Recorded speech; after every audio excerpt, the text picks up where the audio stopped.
বাংলাদেশের ঔষধ কোম্পানির প্রতিনিধিরা কি তাহলে এখন আর ডক্টরদের সাথে সরাসরি দেখা করতে পারবে না? ইভেন ডক্টরদেরও ওষুধ লেখার ক্ষেত্রে মানতে হবে নতুন নিয়ম। বিষয়টা কিন্তু আসলে ইন্টারেস্টিং। পুরো ঘটনা এখনই আলোচনা করছি। স্বাস্থ্য বিষয়ক সংস্কার কমিশন বাংলাদেশের স্বাস্থ্য খাতে বড় ধরনের পরিবর্তন আনতে কিছু গুরুত্বপূর্ণ প্রস্তাব দিয়েছে। যে প্রতিবেদনটি ৫ মে অর্থাৎ আজকে অন্তর্বর্তী সরকারের প্রধান উপদেষ্টা ডক্টর মোহাম্মদ ইউনূসের কাছে জমা দেওয়া হবে। এবং এই প্রতিবেদনের কিছু গুরুত্বপূর্ণ প্রস্তাব হলো, ওষুধ কোম্পানির প্রতিনিধিদের সরাসরি এখন ডাক্তারদের সঙ্গে দেখা করা নিষেধ।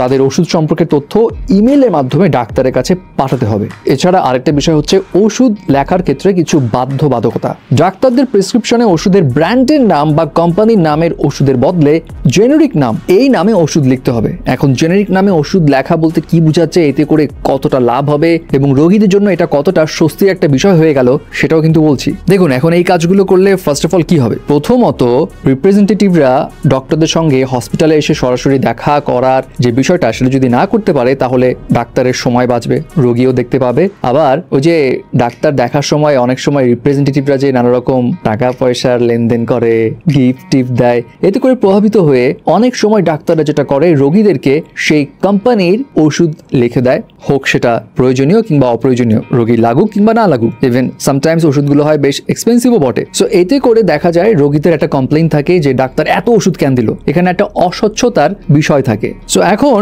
ডাক্তারদের সঙ্গে সরাসরি দেখা করতে না পারলে লেনদেনও কম হবে, আবার সেই ব্র্যান্ডের কোম্পানির ওষুধের প্রচারও কম হবে। অ্যাট দ্য সেম টাইম ইমেইলের মাধ্যমে তথ্য আদান প্রদানের কারণে দুর্নীতি কমবে, কারণ সবকিছু ইজিলি মনিটর করা পসিবল হবে। এবং জেনেরিক ওষুধ লেখার ফলে রোগীদের খরচ অনেক কমবে, কারণ জেনেরিক ওষুধগুলো ব্র্যান্ডের ওষুধের তুলনায় সস্তা হয়। এখন জেনেরিক ওষুধটা কি সেটা বলি। জেনেরিক ওষুধ হলো এমন ওষুধ যেগুলোর নাম তাদের মূল সক্রিয় উপাদানের নামে দেওয়া হয়, কোনো নির্দিষ্ট কোম্পানির ব্র্যান্ডের নামে নয়। সহজ কথা, জেনেরিক ওষুধ হচ্ছে ব্র্যান্ড নাম ছাড়াই বাজারে বিক্রি হয়, কিন্তু এর গুণগত মান, কার্যকারিতা, নিরাপত্তা ব্র্যান্ডের ওষুধের সমানই থাকে। একটা উদাহরণ দিই, ধরুন জ্বরের জন্য ডাক্তার আপনাকে একটি ওষুধ লিখলেন যার ব্র্যান্ড নাম নাপা। এই ওষুধের মূল উপাদান কিন্তু বা জেনেরিক নাম হলো প্যারাসিটামল, এবং ফার্মেসিতে গিয়ে আপনি কিন্তু প্যারাসিটামল নামেও ওষুধ পাবেন যেটা জেনেরিক মেডিসিন, যার দাম কিন্তু নাপার থেকে কম। গ্যাস্ট্রিকের ক্ষেত্রে ফর এক্সাম্পল ডাক্তার আপনাকে এমন একটা ওষুধ দিল যার মূল উপাদান হচ্ছে ওমিপ্রাজল, কিন্তু আপনি এই মূল উপাদান ওমিপ্রাজল নামেও কিন্তু ওষুধ পাবেন যেটা দামেও কম বাট কার্যকারিতা ঠিকঠাক। সো এই দিক দিয়ে রোগীদের